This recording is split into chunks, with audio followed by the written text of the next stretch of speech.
Hi guys, we're making banana waffles with caramel syrup. I'm going to start by making the syrup. So I have my pan on medium heat and I have 1 cup of brown sugar, light brown sugar that's been packed, and half a cup of salted butter, and I'm melting this together right now. As this melts, I'm going to stir and combine it. So now that it's melted and combined, I'm adding half a cup of water. Stir and combine it again. I'm going to bring this to a boil and I'm going to stir it every once in a while. Okay, so it's boiling. I'm going to reduce the heat to low and I'm going to let this simmer for 3 to 4 minutes. Okay, so I've removed it from the heat and I'm going to add 1 teaspoon of vanilla extract, maybe a little more, pour it over, and I'm going to stir that in and combine it. And I'm just going to let this set to the side while I make the waffles. Now what you don't use when it's cooled down, you can store it in the refrigerator for about a week in a sealed container and then just reheat the amount you want to use. So on the top I'm going to put some pecans, and I toasted some pecans up in a frying pan on medium heat for about 3 minutes, stirring them while they were toasting up. In a large bowl, I have 4 cups of all-purpose flour. I am making a big batch of this. If you wanted a smaller batch, you would just divide everything I'm saying in half. This is 4 tablespoons of granulated sugar, 2 tablespoons of baking powder, and 1 teaspoon of salt. I'm just going to whisk this together.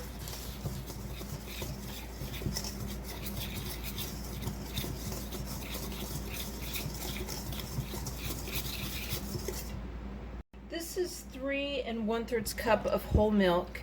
Now to divide that in half, you would be using 1 2/3 cup of whole milk. I'm going to add 2 mashed bananas. They're going to look like this pretty much, a little bit chunks in there of banana.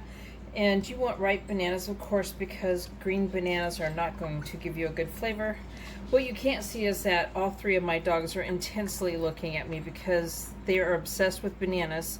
They hear it when I'm pulling it away from the bunch of bananas. They can hear that and smell it, and yeah, they expect to get some, but no, they're not getting any of this. This is 3/4 cup of vegetable oil, and if you were using half of that, it would be 6 tablespoons. 4 large eggs, and 1 teaspoon of vanilla extract. I'm going to mix this on medium speed till it is combined and smooth. Okay, so I'm going to let my batter set for 5 minutes before making my waffles. And meanwhile, I have set my waffle iron on number 3. Okay, so my light is green. I'm going to open it up and I'm going to put 1/3 cup of my batter in here.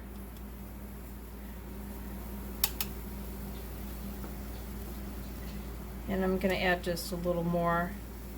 I don't want to put as much as the waffle iron indicates to do because it's too much. So I'm going to do that, and I'm going to let it bubble a second. As you see, it's getting a bunch of bubbles on it before I close it. Which, if it's just a plain regular waffle, I don't do that. And I'm going to follow the directions on my waffle iron about the light going on and off, and knowing that it's done. Okay, so the light turned green. I pulled off the waffle, and I'm going to go ahead and make a couple of waffles before showing you the syrup and everything else.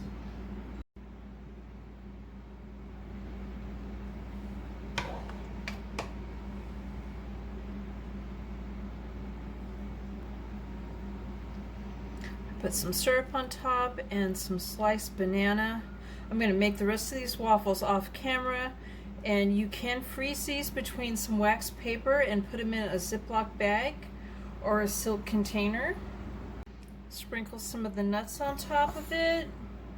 So there's my banana waffles with caramel syrup, and if you like, you could even put whipped cream on top of this. So please give my video a thumbs up and subscribe to my channel, and thank you guys for watching.